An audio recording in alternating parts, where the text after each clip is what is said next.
Donc on va juste reprendre ce qu'on avait dit hier, un petit résumé de ce qu'on avait dit. C'était en rapport avec les tremblements de terre. Et si vous vous rappelez, on avait dit qu'il faudrait surveiller vendredi 11 mars, que cela arriverait, mais il y avait trois choses qu'il fallait surveiller. La bête qui serait battue, coupure d'électricité, un blackout et les mugissements des mers. Et tous ces trois éléments, quand vous les verrez, il y aurait un tremblement de terre qui serait capital à ne pas manquer. Je ne sais pas si vous vous rappelez encore de ça hier, on avait parlé de ça. Quelqu'un se rappelle de ça? Et je ne sais pas si vous avez suivi dans les informations aujourd'hui.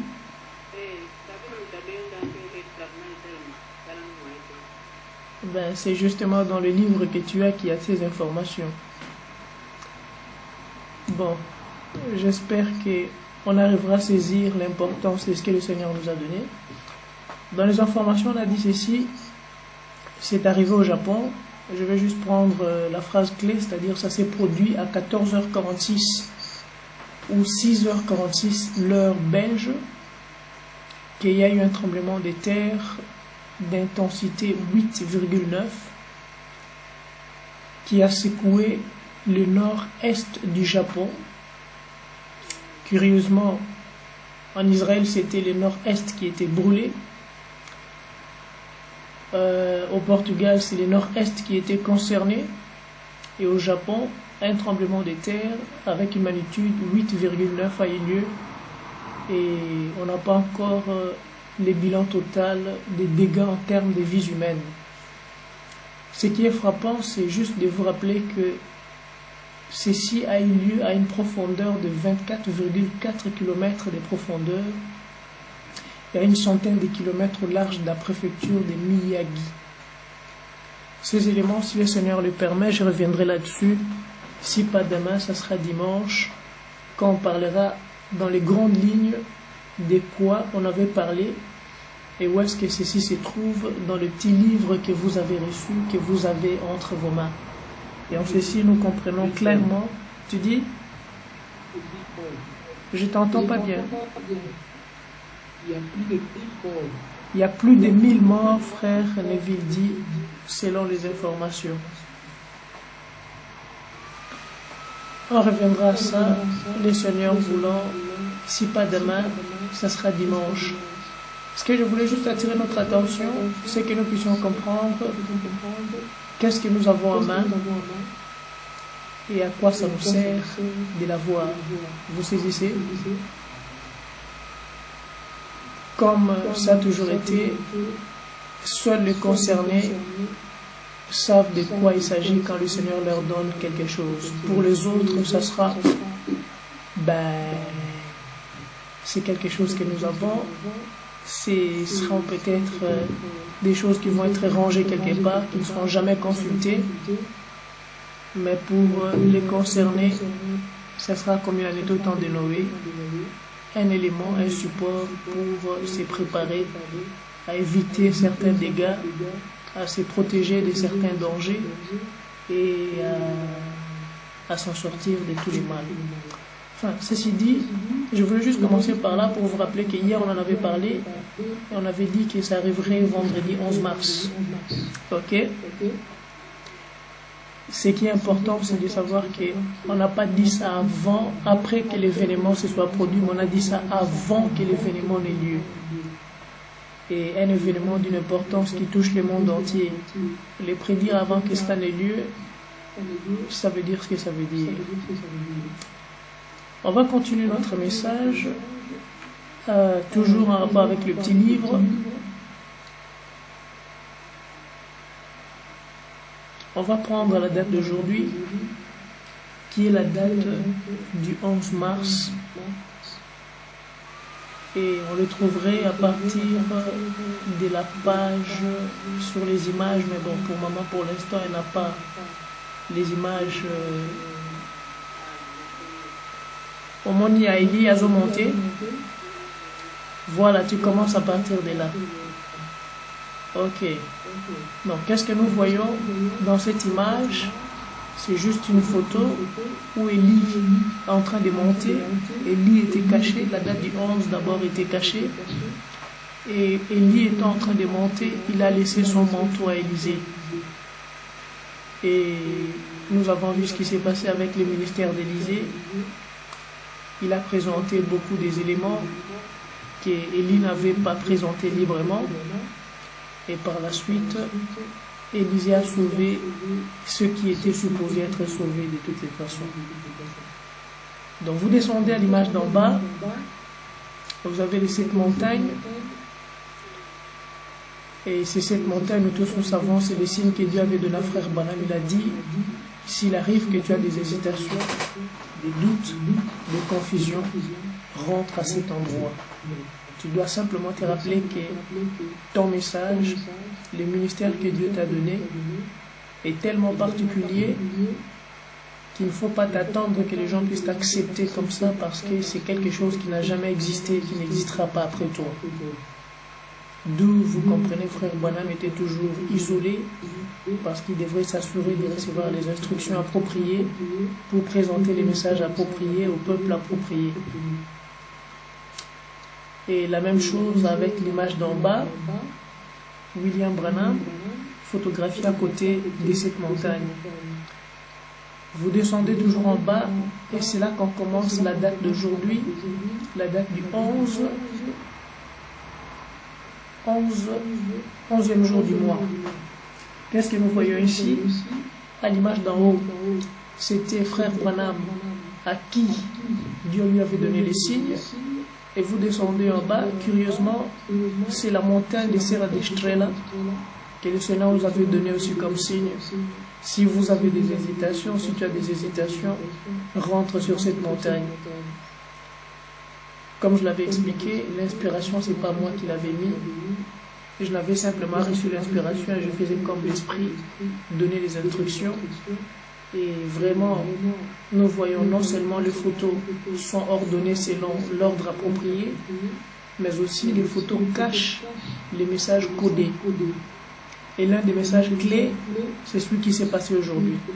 Et pour confirmer la chose, hier on en a parlé, que vendredi le 11 mars, il y aurait un tremblement de terre qui aurait d'importance capitale, similaire à ce qui s'était passé le jour du vendredi saint. On en a parlé bien des heures à l'avance. Et aujourd'hui, vous lisez dans les informations, il y a eu un grand tremblement de terre qui a causé les tsunamis. On avait parlé de 3 choses. La première chose, c'était les marées. La deuxième chose, c'était la coupure d'électricité. Et la troisième chose, c'était les tremblements de terre qui avaient causé toutes ces choses-là. Et non, la troisième chose, c'était la bête. Le pape qui était menacé, qui allait subir des agressions ou en tout cas des histoires qui lui concerneraient dans sa personne physique. Et ça, peut-être, ça a eu lieu, on l'a caché. Mais ce qui est certain, on a vu le tremblement de terre et les éléments qui suivent avec ça. Maintenant, si vous voulez voir que ceci n'est pas une coïncidence, descendez 2 pages en bas, ou 3 pages en bas, plutôt 5 pages en bas, où vous avez l'image de Jésus-Christ. J'aimerais juste que vous puissiez arriver jusque-là, vous allez voir quelque chose. À la page 51, pour frère Neville. Pour le moment, c'est l'image de Jésus-Christ. Si tu vois la photo de Jésus-Christ, c'est cette photo-là. Vous allez voir les détails qu'il y a dans le petit livre et que cela n'est pas du tout caché, mais c'est seulement quiconque veut vraiment s'y mettre, ça sera une bénédiction pour lui. Regardez ce qui est dit ici. À la page 51, dans cette photo-là, je ne sais pas si maman est arrivée à voir la photo de Jésus-Christ, à la date du 27 du 2 2010, il y a frère Rico qu'il faut prendre. Ça, je ne vais pas le prendre ici. Attends, je peux peut-être le prendre sur le fixe ici. Non, il n'y a pas de problème. Je le prends ici. C'est plutôt si frère Moïse appelé, lui sera plus de l'autre côté. Donc, vous remarquerez, regardez très bien. Je ne sais pas si vous avez l'image. Maman, tu as l'image, n'est-ce pas? À la date du 27/02/2010, c'était un samedi. C'était le samedi 27 février 2010 à Haut-Point qu'on avait parlé du tremblement des terres des Chili et des Japon. Vous voyez ça? Et ceci est caché à la date du 12. Vous voyez ça? À la date du 12, c'était un vendredi. Vous saisissez encore? Est-ce que c'est clair? J'essaie simplement de nous faire comprendre que ce que nous avons reçu, ce n'est pas du tout quelque chose qu'on peut se moquer avec ou les ranger comme si c'était je ne sais pas quoi. Ça peut être... Je vais revenir sur ça tout à l'heure. Mais simplement rappelez-vous, le 12 février 2010, c'était un vendredi. On avait parlé du tremblement des terres des Chili et des Japon. Et cela a eu lieu, enfin on en avait parlé le 27 février, mais c'était caché à la prédication du 12/2. Et c'était un vendredi. Et le 12, c'est Dama. Ok? Maintenant, si vous remontez à la page de devant, là où on était, ce qui est frappant, c'est vraiment de voir comment Dieu, dans sa miséricorde, il nous a donné un élément.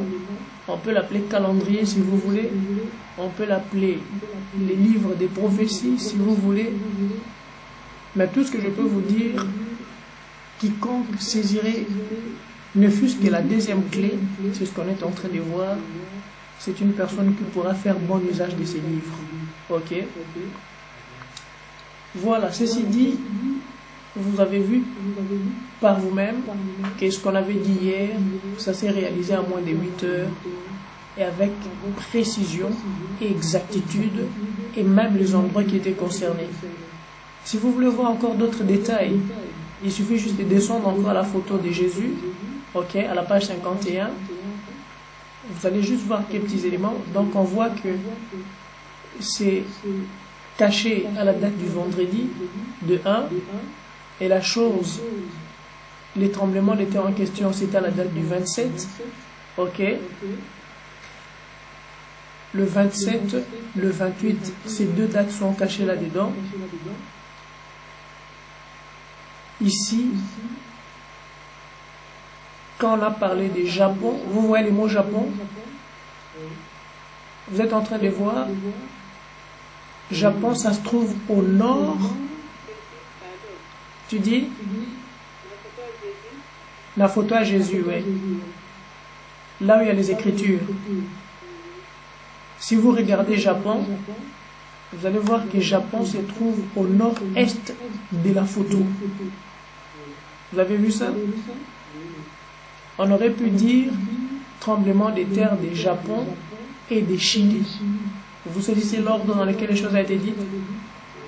On a dit tremblement des terres des Chili et des Japon, et Japon termine la phrase. Et si vous regardez bien Japon par rapport à la photo, ça se trouve au nord-est de la photo. Vous saisissez encore la chose? Vous voyez ces détails-là? Une autre confirmation vous disant que même le lieu où la chose était supposée arriver, c'est bien précisé là-dedans. Ok?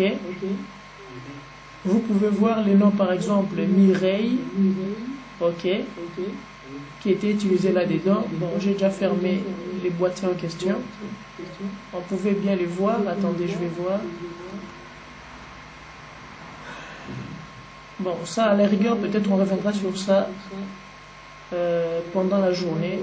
Ce serait peut-être mieux. Vous allez voir que ces mots est codé parmi les villes qui sont citées ici. Vous saisissez? Wound, c'était son nom. Attends, j'avais vu quelque chose qui s'est repris. Miyagi, voilà. Vous avez vu l'endroit où le tremblement de terre a eu lieu? Non, pas dans la photo. Dans les informations, les tremblements de terre a eu lieu à 100 de kilomètres au large de la préfecture de Miyagi. Miyai, Mirei. Vous saisissez les liens?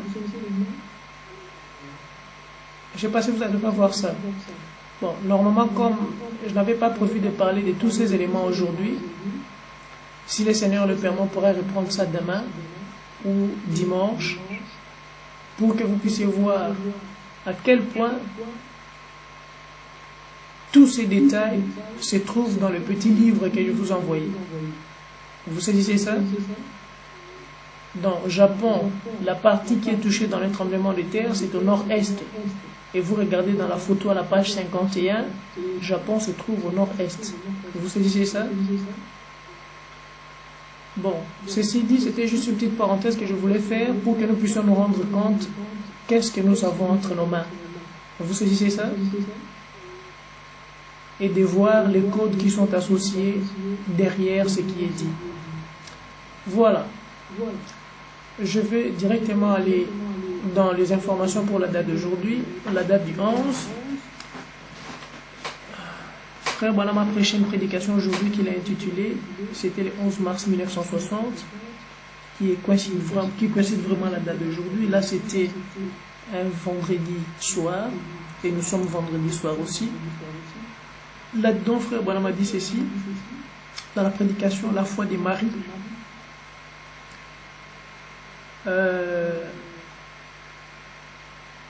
Il a parlé de la notion des mouchoirs, l'onction sur les mouchoirs. Tu dis? Non, là c'est pas dans la page. Tu peux garder la page de Jésus là. On va parcourir tout ça tout à l'heure. Frère Branham est en train de parler de l'importance du ministère de oindre les mouchoirs pour les donner aux malades.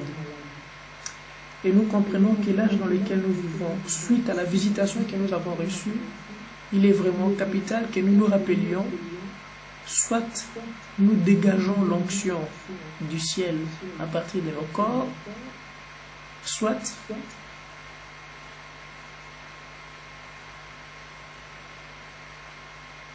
vous savez pas? Si on ne dégage pas l'onction du ciel à partir de nos corps, on dégage quoi? Essayez de réfléchir là-dessus. Quand vous trouverez la réponse, vous l'appliquerez. Dans la prédication toujours de la foi des maris, et c'est là qu'on va entrer dans les images, Frère Branham a parlé comment il a lu plutôt la partie où Marie, après avoir été visitée par l'archange Gabriel, elle est allée voir sa cousine Élisabeth pour lui parler de ce que l'ange lui avait dit. Et l'ange lui avait dit qu'Élisabeth était à son 6e mois, qu'elle était enceinte, et Marie n'a pas traîné pour aller la rencontrer, pour lui parler de ces événements-là. Maintenant, qu'est-ce qui se passe? Et ce qui est aussi important à nous rappeler, c'était une période de 6 mois depuis que le même ange était venu pour parler à Élisabeth. 6 mois plus tard, il est revenu pour parler à Marie. Maintenant, pour saisir de quoi il s'agit, où se trouve le code de cela, il faudrait remonter un tout petit peu pour maman, comme toi tu n'as pas la numérotation des pages. C'est là où il y a l'ours, la tête de l'ours. Je ne sais pas si tu avais vu ça. La peau de l'ours. Ben, il faut revenir un peu en arrière. C'est la page 38 pour nous. Pour elle, là où il y a la peau de l'ours.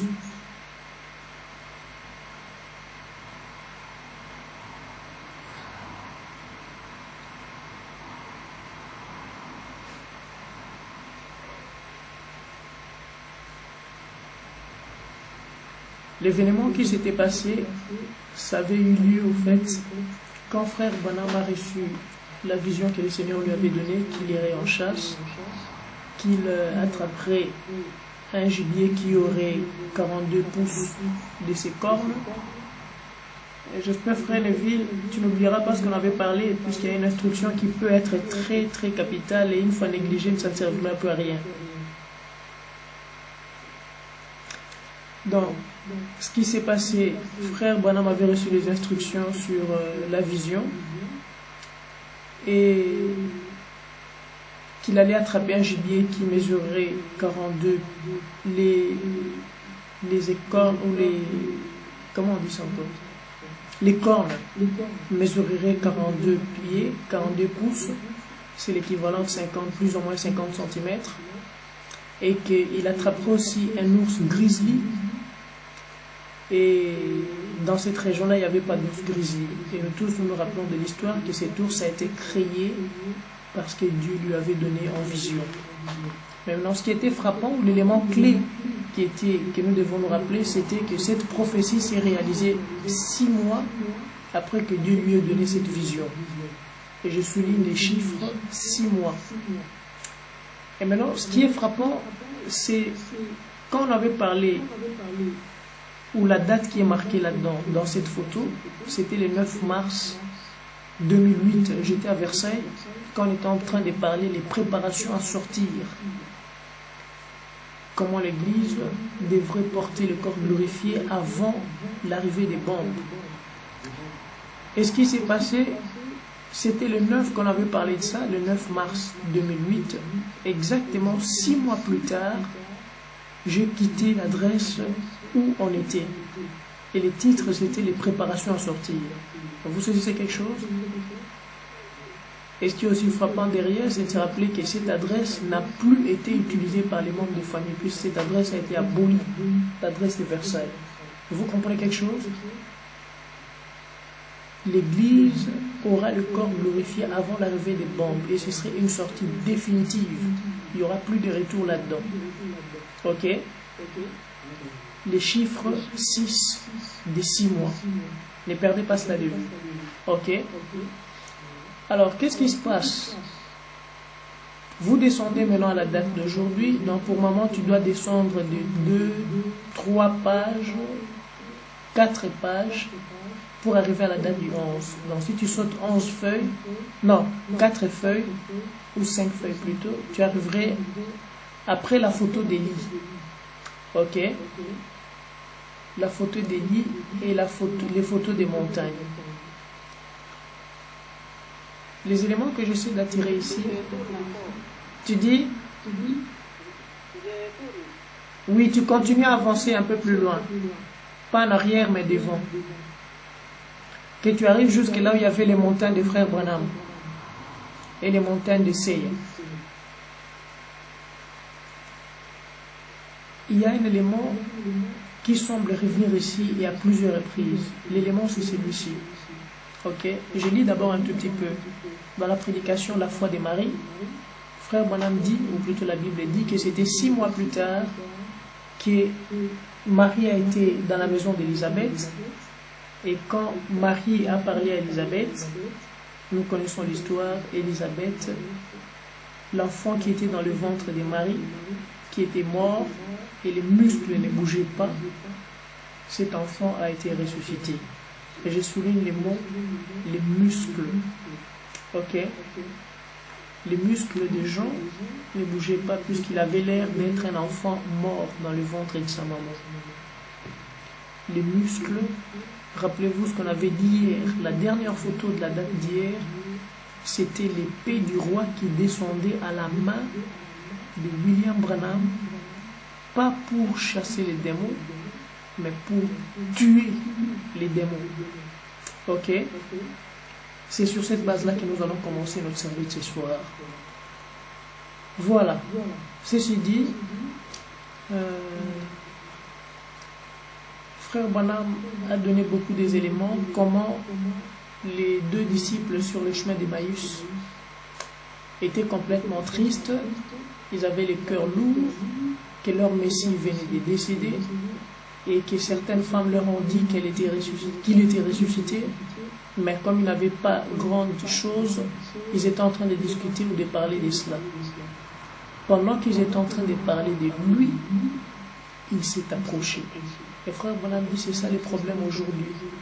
Les gens pensent à tout, sauf à Christ. Tu peux répéter ça?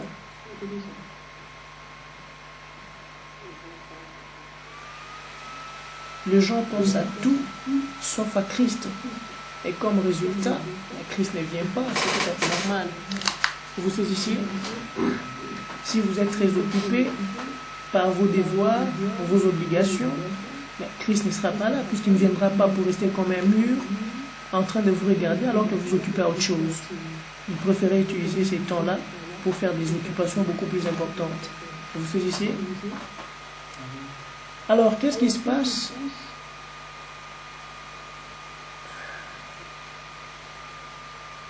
Le muscle de la foi pour tenir l'épée du roi et tuer les démons. C'est sur ça que nous allons parler dans la prédication que Frère Branham a intitulée La plus grande bataille jamais livrée. Quelqu'un a eu l'occasion de jeter un coup d'œil aujourd'hui là-dessus? Ok. Ben, on va essayer de prendre un peu plus de temps ici. Pour toi, maman, ça risque... Oui? Je ne sais pas. Moi, j'avais un élément de Jésus. Vas-y, vas-y. Je ne sais pas si c'est un dérangement de procédure préventive. Tu peux y aller.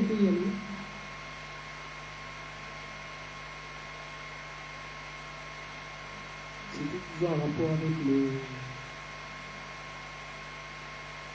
début.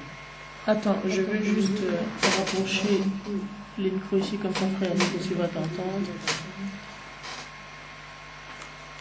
Pose-lui une fois la question si tu entends. Tu m'entends, frère Nico? Il a dit oui. Ok. C'était dans la prédication du sceau de l'Antichrist. Dans la prédication du sceau d'Antichrist. Oui. Là, j'ai vu un élément. Oui, frère Neville a vu un élément. Avec les photos du 11. Avec la date du 11, la photo du 11.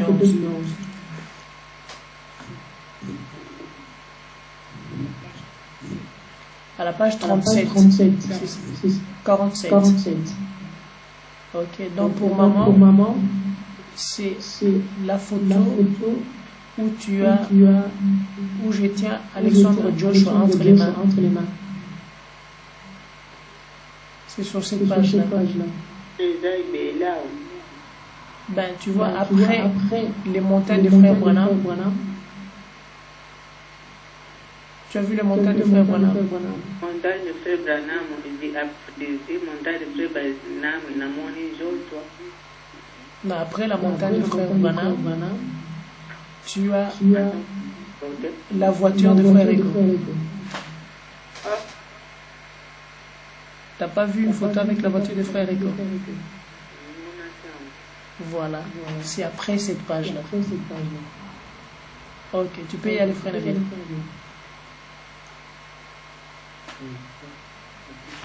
La page 47, ça concerne aussi la page 48. Donc ça concerne la page 47, 48, 49, 50, 51, jusqu'à 52, c'est ça? La page 52 aussi. Ok.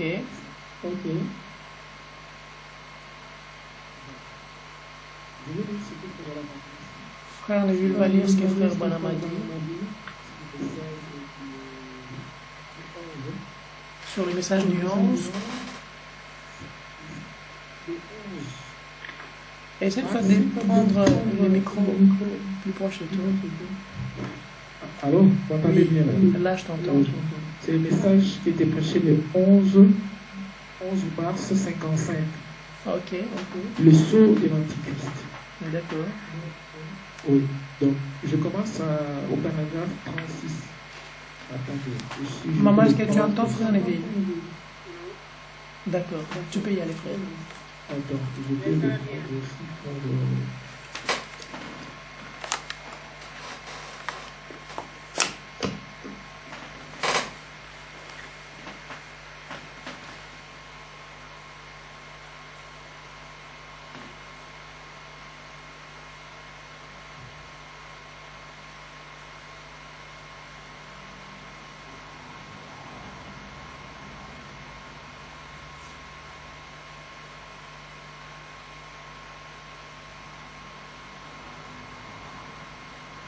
Allô? Juste un instant, maman. Allô? Zéla Mouké.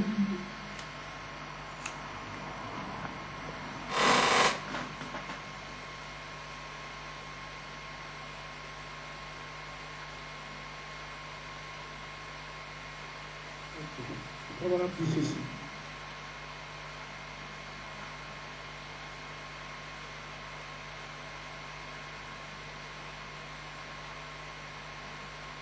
Parler pas simplement un simple homme, les autres disent qu'il était simplement un prophète.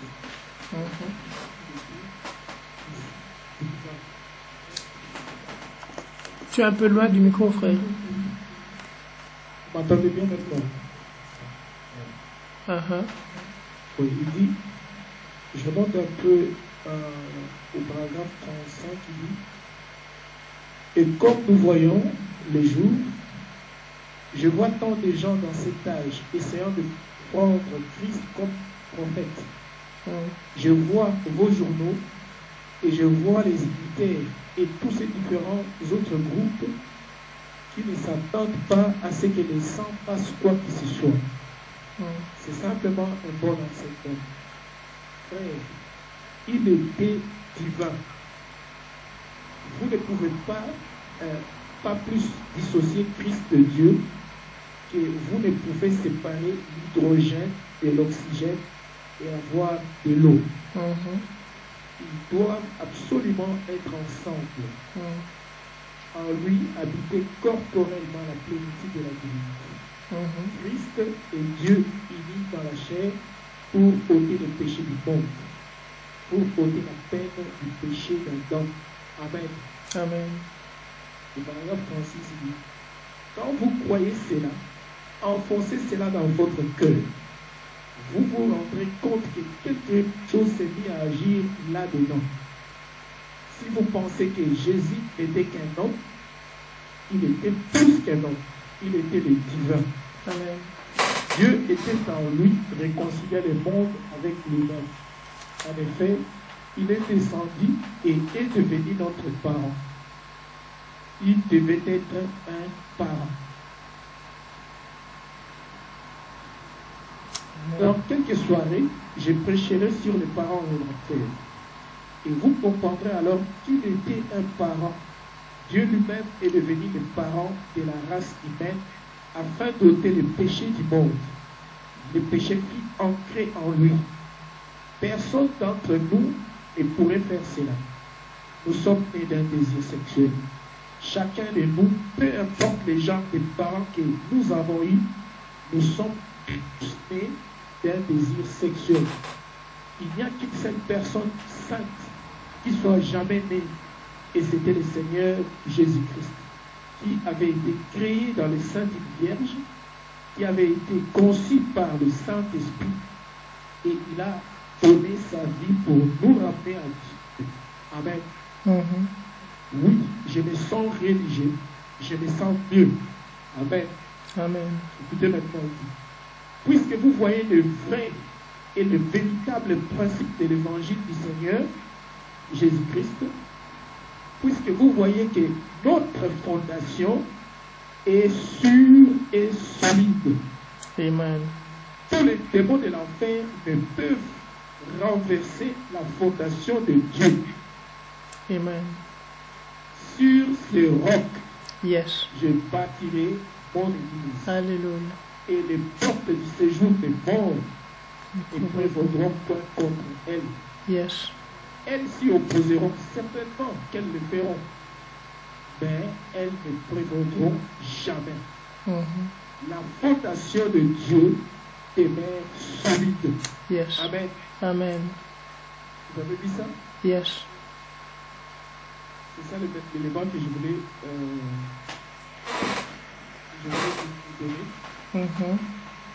Donc, ici, comme on a dit, que le véritable principe de l'évangile du Seigneur Jésus-Christ, notre fondation est sûre et solide. Tous les démons de l'enfer ne peuvent renverser la fondation de Dieu Amen. sur ce roc. Yes. Amen. Yes. Je bâtirai mon église. Amen. Si vous regardez dans ces photos, la page 47, on voit les frères sont sur le roc. Amen. Tout à fait. La page 47, 48, 49, je crois. Mhm. Ils sont sur le roc. Yes. Amen. Amen. Et vous voyez bien que cela se trouve acte du 11. Amen. Amen. Sur le roc. Amen. Amen. Donc c'est ça le grand que j'avais trouvé. Amen. Pour parler dans le message d'aujourd'hui, Mhm. le seul anticrist. Mhm. Là, nous allons insister que nous sommes bâtis sur une fondation solide et sûre Amen. sur ce roc. Amen. Amen. Et le Seigneur nous bénisse. Merci frère Lévi, que le Seigneur te bénisse aussi richement. C'est très approprié de trouver cet élément simplement pour nous rapprocher davantage à comprendre que l'inspiration que le Seigneur nous a accordée, et ça n'a rien à voir, ce n'est pas parce que c'était ma photo. Vous vous rappelez, je vous avais demandé d'envoyer les photos.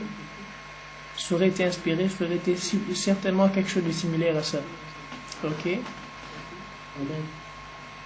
Dans le même ordre d'idées, la plus grande bataille jamais livrée, c'est une très grande prédication, mais ici ce serait plutôt l'ensemble pour nous faire comprendre l'importance de l'inspiration que le Seigneur nous a donnée. J'étais en train d'étudier cela à partir de l'ancien document que frère Baptiste nous avait envoyé, ou plutôt l'ancien document qu'on avait la traduction en français. Donc, si vous cherchez à la nouvelle traduction, vous aurez peut-être des difficultés à le trouver. Mais c'est la prédication, la plus grande bataille jamais livrée. Si vous voulez prendre la vieille version, c'est plus facile. C'est à la page 58-33. Et là-dedans, frère Branham parle des terrains des batailles après les préparations. On a vu que Dieu nous a accordé plus ou moins 3 ans en tout cas, qu'on est ensemble au moins, depuis 2006. Bon, c'était encore un peu timide en 2006. En 2007, ça commençait à devenir déjà un peu plus régulier. Dans 2007, 2008, 2009, 2010, 2011, on est vraiment à la 5e année maintenant. Et nous voyons que pendant toutes ces années, le Seigneur nous préparait à quelque chose. Quelle est cette chose à laquelle le Seigneur nous préparait? Et nous voyons même que, en fin de compte, il nous a donné les résumés de toutes les prédications que nous avons eues, sous forme d'un petit livre, sous forme d'un petit calendrier. Et nous voyons que ces calendriers cachent bien des choses derrière. Vous saisissez? Frère Branham dit ceci. Dans la prédication, la plus grande bataille jamais livrée, si vous voulez les suivre, de l'autre côté, vous les trouverez à partir de la page 50, si vous voulez. Les photos de la page 50 sont plus ou moins rapprochées avec ceux que je vais parler ici. Quel est le code qui est caché derrière? Pour maman, c'est la page où tu as frère Rico en train de conduire juste après cette page-là. Ok. Donc, à la page 50, tout commence par là, en rapport avec ce que je vais lire maintenant. Qu'est-ce que frère Branham dit dans la prédication la plus grande bataille jamais livrée? Frère Branham dit, et je crois, c'est au paragraphe 61, il dit ceci, et je crois que la plus grande bataille qui ait jamais été livrée est maintenant prête à s'engager. Je crois que Dieu a sélectionné ses soldats, je crois qu'il les a vêtus, qu'il les a entraînés, et le front de bataille est maintenant en place. On se prépare à commencer. À la page 50, si vous lisez à la date du 11/12/2010, on était en train de parler des violons. Je ne sais pas si vous voyez ça. Le 11/12/2010, on était en train de parler des violons. On avait dit ceci. Seuls les violents vont s'emparer du royaume et des dimensions. Et le bateau de Sion est ici. Le titre de propriété pour tuer les princes des Tyr et de précipiter le roi des Tyr dans le temps de feu, tout en traversant les dents de Satan, selon Ézéchiel 28. On a parlé de la reine d'Esther, la reine Esther et les 13 décembre. On a parlé des transferts des jeunes. On a parlé des cachets dans un être vivant comme Jonas l'était. Le message, c'était les violents. Et vous remarquez même dans la photo, Joshua est en train de faire un effort pour arriver jusqu'au sommet, bien que je lui ai tendu la main, mais il a fait un effort pour arriver par lui-même. Vous saisissez ça? Qu'est-ce que frère Branham essaie de nous faire comprendre dans la prédication, la plus grande bataille jamais livrée? Il dit que les soldats de Dieu sont prêts et la bataille est sur le point de commencer. Il dit ceci, au paragraphe 62. Cette grande bataille, la première qui ait jamais été livrée, a commencé dans le ciel quand Michel et ses anges ont livré bataille à Lucifer et ses anges. Elle a d'abord commencé. La première bataille a eu lieu dans le ciel. Donc, le péché n'a pas eu son origine sur terre. Il a eu son origine dans le ciel. Paragraphe 63. Ensuite, il a été précipité du ciel, chassé du ciel pour venir sur terre. Et il s'est jeté sur les êtres humains. Alors la bataille, qui en a été une d'ange, est devenue une bataille d'êtres humains. Donc nous voyons que la bataille qui était celle des anges, elle n'est plus la bataille des anges, elle est devenue la bataille des êtres humains. Et Satan est venu pour détruire la création de Dieu, ce que Dieu avait créé pour lui-même. Il, Satan, est venu pour détruire ça. C'était là son but, c'était de détruire la création que Dieu avait faite sur la terre, c'est-à-dire les hommes et la terre. Alors la bataille s'est engagée ici sur terre, elle s'est engagée en nous et elle fait rage depuis lors. Je suis au paragraphe 64, je vais plutôt au paragraphe 65. Pendant la Première Guerre mondiale, il y eut un tel emplacement, un no man's land et des lieux où ils livraient bataille. Il faut qu'il y ait un lieu qu'ils aient déterminé. Est-ce que tout le monde m'entend bien?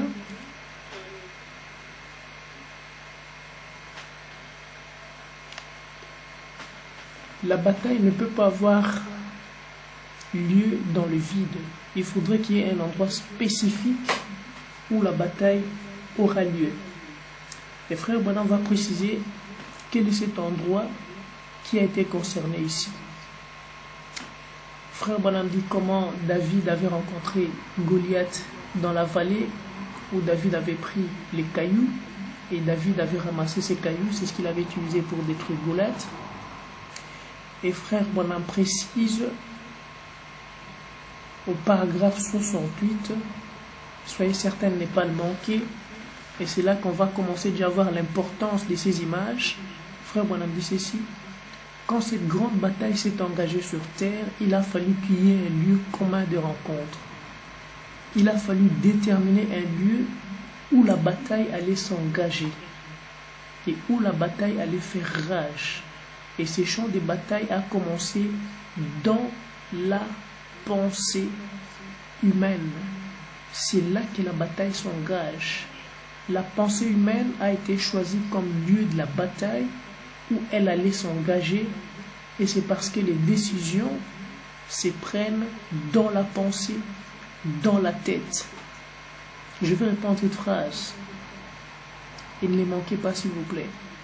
Frère Branham dit ceci: la pensée humaine a été choisie comme lieu de la bataille où elle allait s'engager, et c'est parce que les décisions se prennent dans la pensée, dans la tête. Vous avez écouté ça? Les décisions se prennent dans la pensée, dans la tête. C'est au niveau de la pensée que vous dites: je ne pense pas que ceci soit nécessaire, je ne pense pas que l'autre soit utile. Et on néglige jusqu'à arriver à ce que les êtres humains font au temps de Noé. Noé, ça fait 120 ans que tu prêches. Noé, nous savons ce que tu vas nous dire si nous venons t'écouter. Noé, un jour, Noé avait dit cette phrase la dernière fois. Quand les gens ont commencé à voir les résultats, c'était trop tard et ça ne les a servi à rien. On me suit? Qu'est-ce que j'essaie d'attirer notre attention ici? C'est au niveau de nos pensées que nous décidons ce qui est utile et ce qui n'est pas. Et c'est en ces niveaux-là que l'ennemi travaille pour combattre la parole de Dieu dans nos têtes. Ne les manquez pas de vue. Je vais donner quelques petits éléments encore ici, vous allez les voir. Toujours dans la même prédication, la plus grande bataille jamais livrée. Au paragraphe 70, Frère Branham précise, il dit, les décisions se prennent dans la pensée, dans la tête. C'est là que Satan vous affronte et que se font les décisions. Parce que Dieu a fait l'homme ainsi.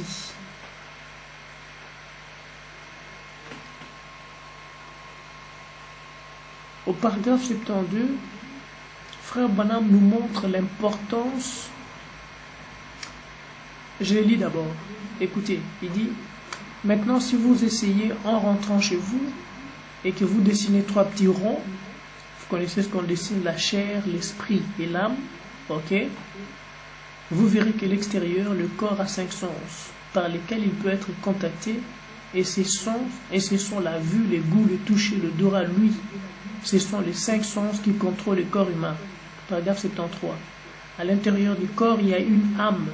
Et l'âme, elle est contrôlée par les imaginations, donc l'imagination, la conscience, la mémoire, les raisonnements et les affections. C'est ce qui contrôle l'âme. Si vous vous rappelez, on a déjà parlé de ça. Les 5 sens du corps, les 5 sens de l'esprit et la porte de l'âme. Frère Branham dit au paragraphe 74, mais l'esprit, lui, il n'a qu'un seul sens, l'esprit. Oh, saisissons-les bien. L'esprit a un seul sens, et ces sens, c'est ce qui les domine. C'est soit la foi ou bien les doutes. C'est tout à fait exact. Il n'a qu'une voie d'accès, c'est le libre arbitre. Vous pouvez accepter les doutes ou vous pouvez accepter la foi. L'un ou l'autre, selon ce que vous voulez faire agir. Par conséquent, Satan a commencé au point principal à inciter l'esprit de l'homme à douter de la parole de Dieu. Dieu a commencé au point principal à établir sa parole dans cet esprit. Voilà, c'est ce qui agit. Si cette église maintenant même pouvait être unie et liée si étroitement, ne manquez pas ce que je vais dire maintenant, que toutes les personnes soient d'un commun accord, qu'il n'y ait pas de l'ombre d'un doute nulle part. Écoutez ce que Frère Branham dit. Il dit, d'ici 5 minutes, il n'y aurait plus une seule personne faible au milieu de nous. Et j'espère que vous avez écouté cette phrase-là. Toute forme de maladie, toute forme de souffrance, toute attaque de l'enfer peut être démolie et anéantie en déant 5 minutes si on est équipé comme il faut. Être équipé comme il faut, ça veut dire quoi? Être d'un commun accord. On sait qu'aujourd'hui, il est difficile d'avoir 2 personnes qui voient la chose de la même façon, mais par contre, si votre chair, votre esprit et votre âme sont bien alignés, c'est ce qu'on va voir tout à l'heure, rien ne résistera devant vous quand vous prononcerez la parole. Ok? Maintenant, qu'est-ce qu'il faut faire pour arriver à avoir la chair, l'esprit et l'âme d'un commun accord? Je ne sais pas si on peut répéter cette phrase-là. La chair, l'esprit et l'âme d'un commun accord.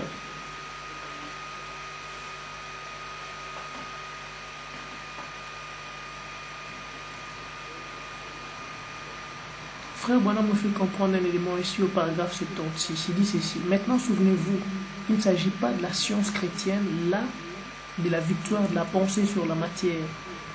La pensée accepte la vie, c'est-à-dire la parole de Dieu, et c'est de là que vient la vie. Dans la première chose, nous savons que la parole de Dieu contient la vie. C'est le premier élément. Le deuxième élément, il dit ceci. Ce n'est pas seulement votre pensée qui le fait, mais la parole de Dieu amenée, écoutez cette phrase, dans le canal de votre pensée. Vous avez vu cette phrase-là? Dans le canal de votre pensée. Je le répète encore. Dans le canal de votre pensée. Vous vous rappelez, moi je l'avais appelé les couloirs qui relient votre subconscient avec votre âme ou votre cœur où on trouve la foi. Frère Branham appelait ça le canal de votre pensée. Il dit, voyez, ce n'est pas la pensée, mais c'est un canal qui se trouve là-dedans. Vous saisissez ça? Comme le dit la science chrétienne, la victoire de la pensée sur la matière. Non, ce n'est pas ça. Paragraphe 77, il dit, mais votre pensée l'accepte, elle la saisit. Et je prends l'exemple, comme les images que nous avons reçues. On suit. Ces mêmes images, si le Seigneur ne vous montre pas l'importance de ces images, vous pouvez ne pas l'accepter. Vous saisissez ça? Et ne pas l'accepter, c'est une décision que vous avez prise. Ou vous pouvez aussi l'accepter, et quand vous l'acceptez, c'est une décision que vous avez prise. Ces images ont un impact direct au niveau du couloir qui relie votre subconscient avec votre foi qui se trouve dans votre cœur. Vous saisissez la pensée? Et frère Branham dit au paragraphe 77, mais votre pensée l'accepte, elle la saisit. Qu'est-ce qui contrôle votre pensée? Votre esprit. Et votre esprit saisit la parole de Dieu, et c'est en elle que se trouve la vie. Elle fait entrer la vie en vous. Oh frère, quand cette chose-là arrive, quand la vie descend en vous par ce canal, vous voyez comment frère Branham semble retourner toujours là-dessus? Non, maintenant comme on est en train d'écouter la parole, si au niveau de vos sentiments, de vos émotions, de vos réflexions, de vos imaginations, pendant que frère Alex parle, il dit que nous avons besoin de la nouvelle naissance, et que vous, dans votre cœur, vous dites que je suis déjà né de nouveau, pourtant les fruits de la nouvelle naissance n'y sont pas, c'est que votre canal est encore obstrué. Vous saisissez ça? Il y a une perturbation comme pas possible. Bon, j'espère que vous suivez quand même. Il dit, paragraphe 78, alors quel effet est-ce que cela produit? Il dit, à partir du centre du cœur, c'est-à-dire de l'âme, à partir de là, il y aura une alimentation de tous les canaux. C'est ce qu'on a essayé de dire depuis le début, l'importance d'avoir les images innocentes qui ont un impact et un effet positif, qui nettoie la culpabilité, qui enlève tout ce que vous avez accumulé comme image négative avec énergie négative depuis que vous avez commencé à comprendre les choses.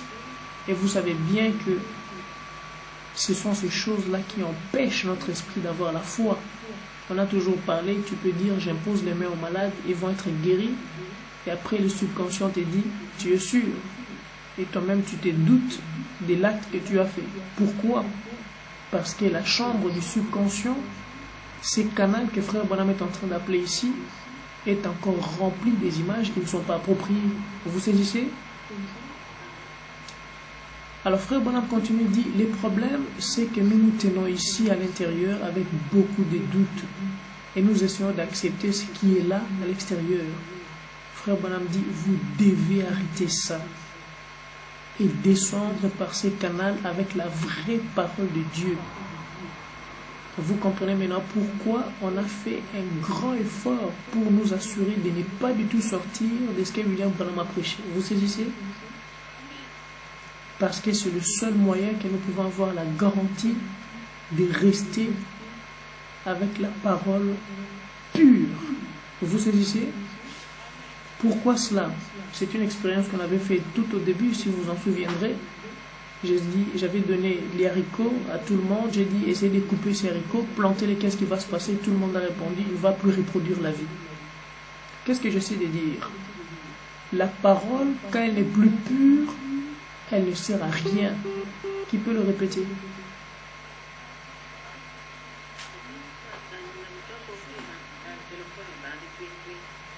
Quand la parole n'est pas pure, elle ne sert absolument à rien.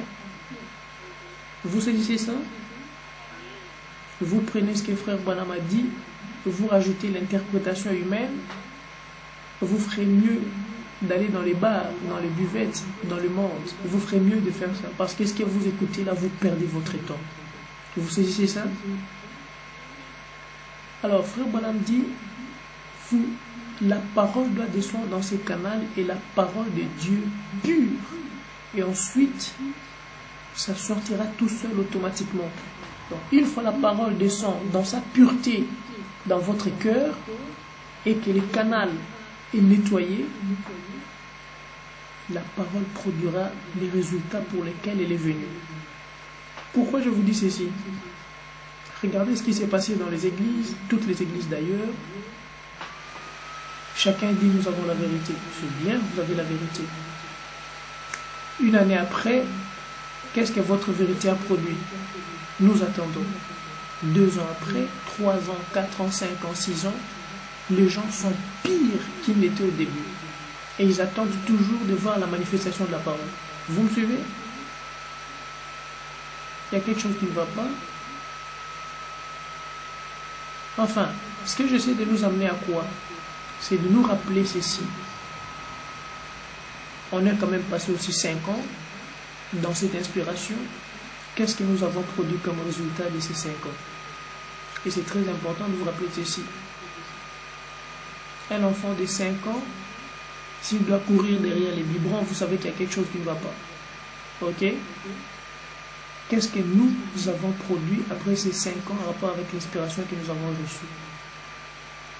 C'est par là, étant sincère devant le Seigneur nous a donné ces images que chacun a aujourd'hui. Vous me suivez? Le but des images, c'est quoi? C'est de nettoyer les canaux qui empêchent la parole de Dieu d'agir ou qui empêchent la foi que nous avons d'agir en rapport avec la parole de Dieu. Nous savons que la parole de Dieu dit ceci. Les maladies sont des démons. Il faut les chasser. On me suit?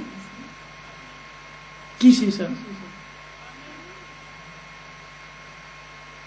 Maintenant, si vous savez que vous avez des démons qui viennent attaquer votre corps et vous les laissez agir dans votre corps, ça prouve que vous n'avez rien saisi. Vous comprenez ce que j'ai dit? La parole de Dieu nous a dit que nous devons renouveler nos cellules et nous rajeunir. Qui c'est ça? Si vous ne l'appliquez pas, ça veut dire que vous avez perdu votre temps. Vous me suivez? La parole de Dieu dit que Dieu pourvoit tous nos besoins. Si vous vous souciez des histoires de la vie, ça prouve que vous avez perdu votre temps. Qui m'écoute? Vous comprenez ce que j'essaie de dire ici? C'est que les canaux sont encore sales. Vous me suivez? Je ne pense pas que la parole que nous recevons soit une parole mélangée. Ça m'étonnerait puisque nous référons toujours à ce que frère Branham a dit sans l'interpréter. Et les résultats sont là. Donc, s'il n'y a pas les résultats à 100%, c'est que nous devons être nettoyés. On me suit? Le frère Branham continue en disant, il dit, au paragraphe 80, il dit, voyez-vous, c'est l'intérieur.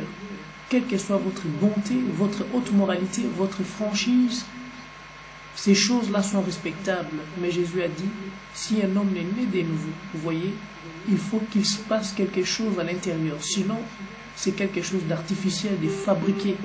Puisqu'au fond de votre cœur, vous avez quand même le désir de le faire. Ça ne doit pas être artificiel, il faut que ça soit réel. Ok? En continuant, frère Branham dit au paragraphe 81, il dit, oups, j'ai sauté énormément. Il dit, il n'y a qu'une seule voie d'accès pour que ça descende. C'est par les moyens du libre arbitre que ça pénètre dans l'âme, par vos pensées. Un homme est tel que sont les pensées de son cœur. Donc, si vos pensées sont bonnes, vous êtes un homme bon. Si vos pensées sont mauvaises, vous êtes une personne mauvaise. Puisqu'il semble que la notion de la pensée est tellement importante dans cette phase où nous sommes, comment pouvons-nous nettoyer nos pensées? Qui veut poser cette question-là?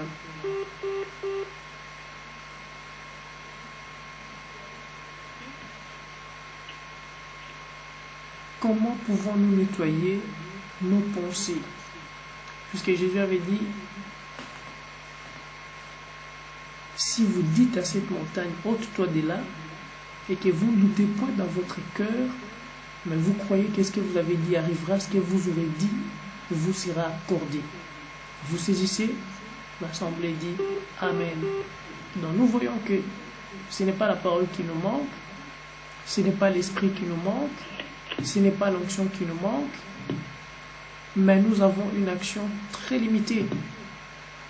En d'autres termes, nous devons savoir qu'est-ce qu'il faut faire pour rentabiliser la chose. C'est comme si vous avez mis les carburants de 100 €, vous vous rendez compte au bout de 20 km, les clignotants s'allument, que vous êtes déjà dans le réservoir. Là, vous êtes bien certain qu'il y a quelque chose qui ne va pas.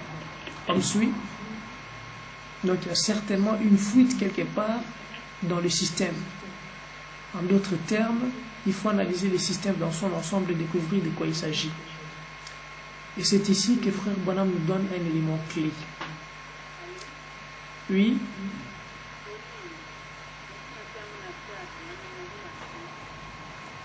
Attends. Est-ce que c'est mieux maintenant? Ok. Et la chose qu'il faut faire, c'est le nettoyage des pensées. Qui peut le répéter?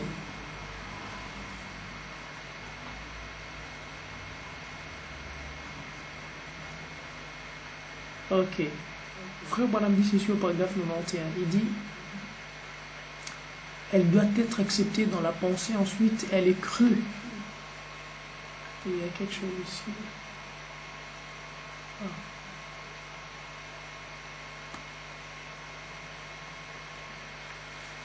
Elle doit être acceptée dans la pensée, ensuite elle est crue du cœur. Alors la parole de Dieu devient une réalité.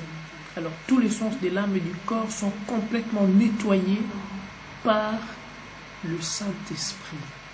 Ah.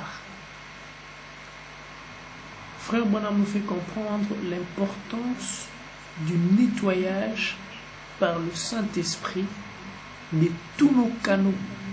Je vais le répéter. L'importance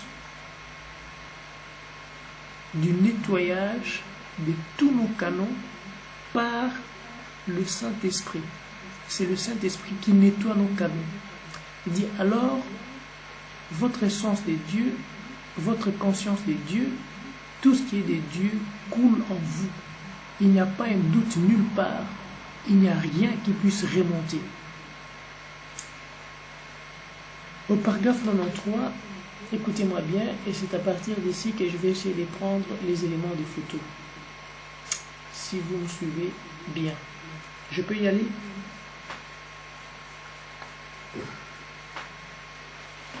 Au paragraphe 93, Frère Branham dit une chose.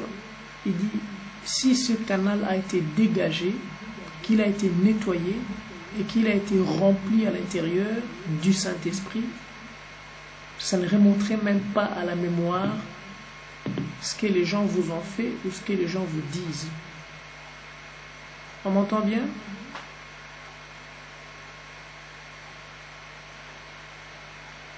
Il me semble qu'il y a... Enfin, j'espère que vous m'entendez bien. Est-ce que tout le monde m'entend bien? Ok, je ferai qu'on m'entend bien. Et chez maman, on m'entend toujours?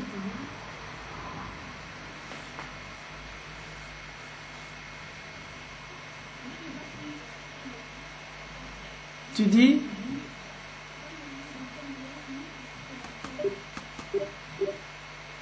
Tu as déjà pris frère Moïse en ligne de l'autre côté, c'est ça? Ils entendent bien? Ok. Je suppose que maman, si elle entend bien.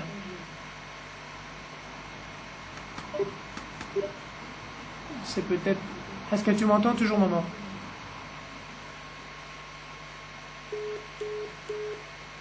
Ah, elle a coupé. Peut-être elle n'entendait plus bien. C'est ce que je me demandais bien. Il y a vraiment une grosse perturbation ici que je n'arrive pas à saisir. Ok.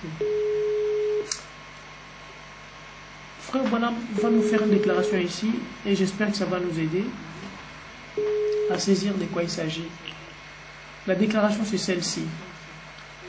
Il dit, si ce canal a été dégagé, qu'il a été nettoyé et qu'il a été rempli de l'intérieur du Saint-Esprit, les images sales, les mémoires sales du passé ne remonteraient même pas, ou ça n'aura aucune importance dans votre esprit. Vous avez saisi ça? Ça, c'est le paragraphe 93 de la prédication, la plus grande bataille jamais livrée. Vous vous rappelez souvent, il vous arrive que tu es en train de méditer, soudainement une chanson du monde remonte dans ton esprit. Qui a déjà vécu ça? Ça, c'est facile. Un autre exemple. Tu es en train de lire la Bible ou de faire autre chose, soudainement une scène qui t'avait fait du mal dans le passé vient passer dans ta mémoire. Qui a déjà eu ça? Et quand cela se passe, directement tu sens comme si tu es devenu triste, ou tu es devenu mélancolique, ou tu es devenu colérique, suite à cette scène qui avait eu lieu dans le passé. Vous me suivez? Pourquoi cela? Simplement parce que le canal n'est pas encore complètement nettoyé. Puisque si le canal est complètement nettoyé, ces images peuvent monter, mais ça n'aura aucun impact négatif dans votre esprit. Vous avez vu la différence?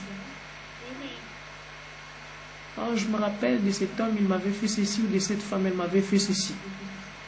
Ça, je ne l'ai jamais oublié, ça. C'est une émotion négative que tu as par rapport à cette scène qui a eu lieu dans ta vie. On me suit? Et cette émotion négative qui est remontée dans ton esprit en ce moment-là, ça va te souiller. Maintenant, si le canal était bien nettoyé, cette image peut remonter, mais ça n'aura aucun impact dans ta vie. Vous saisissez ça? C'est ce que j'essaie de nous faire comprendre ici. Frère Branham dit, c'est vous et Dieu ensemble quand vous entrez dans ce canal et que vous êtes complètement nettoyé. Il dit, voilà votre bataille. Tuez-le au départ, arrêtez-le net. Il ne s'agit pas de faire durer la guerre aussi longtemps que vous pouvez. Il s'agit de l'arrêter tout de suite. Maintenant, nous comprenons que cette bataille que nous avons, ça se passe au niveau des images que nous avons engendrées ou enregistrées, des paroles que nous avons enregistrées, des endroits où nous avons été, des situations et des scénarios que nous avons enregistrés dans nos vies.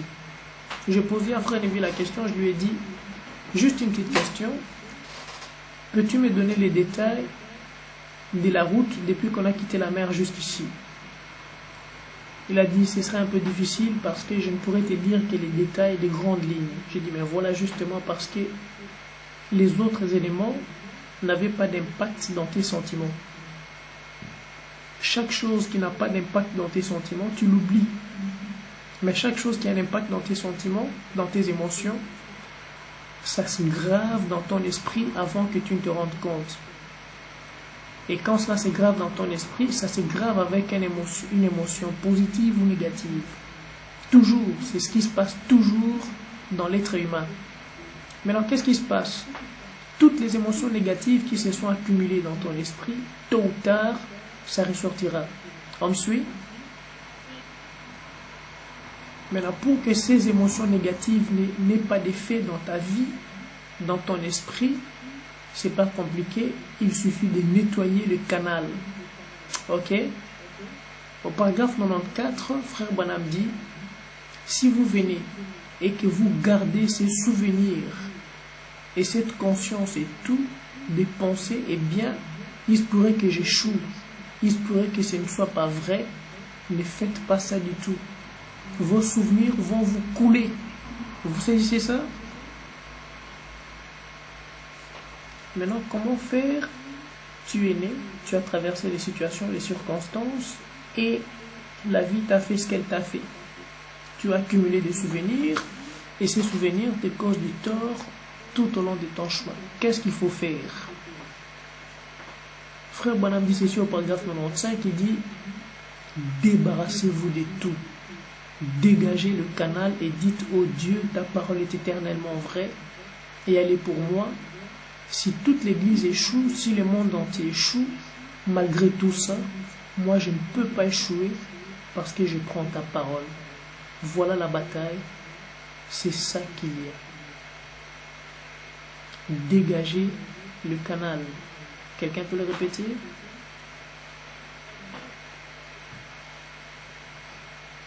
Dégager le canal. Il se passe un élément ici. L'élément, ce n'est pas la parole qui nous manque, nous l'avons. Ce n'est pas l'onction qui nous manque, nous l'avons. Ce n'est pas la foi qui nous manque, nous croyons. Mais pourquoi nous avons un résultat aussi médiocre, aussi faible? Les mots-clés, il faut dégager le canal. Tout le monde a vu ça? Vous avez vu l'importance des images? Vous pouvez avoir vos propres images, il n'y a aucun problème là-dessus. Bien au contraire, je vous encouragerai. Ok? Si nous sommes en train de voir le deuxième code du résumé du livre, le premier code, vous avez vu que chaque jour, ou plutôt, le temps est divisé en 24 heures. Ok? Et c'est pour ça que vous remarquerez même le Seigneur Jésus-Christ a dit chaque jour a sa peine appropriée. Le travail de lundi, vous ne le faites pas les samedis. Le travail de mercredi, vous ne le faites pas les vendredis. Chaque jour a une tâche bien appropriée. Et c'est suite à cela nous remarquons que chaque jour a aussi une onction bien appropriée. C'est pour ça qu'on a vu l'onction de lundi, la lune, l'onction de mardi, Mars, l'onction de mercredi, Mercure, l'onction de Jupiter, les jeudis, l'onction de Vénus, le vendredi, l'onction de Saturne, le samedi, l'onction des dimanches, qui est l'onction du soleil. On a vu toutes ces onctions pour nous faire comprendre que chaque jour demande une onction particulière et une tâche particulière. Et suite à cela, nous avons compris que notre corps doit être disposé d'une façon particulière pour faire le travail particulier. Quand on arrive dans la profondeur de la chose, nous découvrons que l'onction, nous l'avons, la parole, nous l'avons, l'esprit, nous l'avons, mais l'action est très faible. C'est là que le Seigneur nous a accordé le petit calendrier que vous avez, le petit livre que vous avez, ok? Le but, ce n'est pas une doctrine, mais c'est de dégager le canal. Vous saisissez ça? J'avais conseillé, et je le répète encore, j'insiste là-dessus, que chacun puisse avoir accès à ces images. Qui veut le répéter?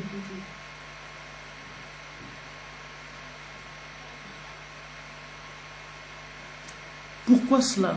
Écoutez au paragraphe 104 ce que Frère Branham dit, et j'espère que ça va nous aider. Et après, je vais donner un petit témoignage que nous tous nous connaissons, puisque c'est passé il n'y a pas longtemps. Au paragraphe 104, Frère Branham dit ceci.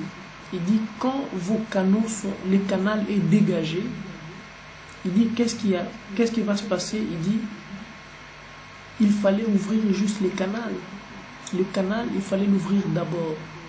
Il faut placer le soldat, le Saint-Esprit au front de bataille, qui s'avance avec la parole de Dieu. Il est la parole. Et il se tient là, alors il n'y a rien qui va l'arrêter. Il n'y a rien. Tous les autres canaux sont dégagés. C'est comme une vieille chaudière dont les conduits sont obstrués. Si vous mettez le feu dedans, vous aurez une explosion. Mais c'est un peu comme les cheminées aussi. Hein. On avait vécu une expérience dernièrement. On était allé à la montagne, Frère Rico et les enfants et moi, dans l'appartement où on était. On a mis le feu. On a eu beaucoup de fumée à l'intérieur. Il y avait plus de fumée à l'intérieur qu'il y en a à l'extérieur. Pourquoi? Les canaux n'étaient pas bien nettoyés. Vous me suivez? Qu'est-ce que j'essaie de faire comprendre ici? Si le canal n'est pas bien nettoyé, le résultat sera très faible. Vous saisissez ça? Tu peux dire au démon, je te tue. Il partira, il va te laisser ses ongles, puisqu'il n'est pas mort. Vous saisissez ça? Comment nettoyer ces trucs? Comment nettoyer le canal? Frère Branham insiste et dit, vous devez nettoyer ça. la conscience, la mémoire, les pensées, mettre tout de côté et que ça vienne du dedans vers les dehors par cette parole de Dieu sans mélange qui est la vérité. Paragraphe 105. Peu importe que 10 000 personnes confiantes meurent de ces côtés-ci aujourd'hui, que 10 000 personnes confiantes meurent de ces côtés-là demain, ça n'a rien à voir avec moi. C'est moi l'individu. C'est moi qui suis confiant. Je vais sauter. Je veux paragraphe 106. Frère Branham dit une chose, mais le diable va chercher à revenir à la charge. Voyez-vous, s'il peut seulement réussir à s'infiltrer à l'instant même où il aura mis votre armée en déroute. Au paragraphe 108, écoutez ce que frère Branham, non, 107 d'abord dit, si vous avez vos sens, c'est-à-dire les yeux, les goûts, les toucher, l'odorat, les oreilles, ils sont très bien. Mais vous ne mettez pas votre confiance en eux, en moins qu'ils s'accordent avec la parole. Ils sont très bien, mais ils sont en désaccord avec. Mais s'ils sont en désaccord avec la parole, ne les écoutez surtout pas. Maintenant, les imaginations, la conscience, les souvenirs, les raisonnements et les affections, ils sont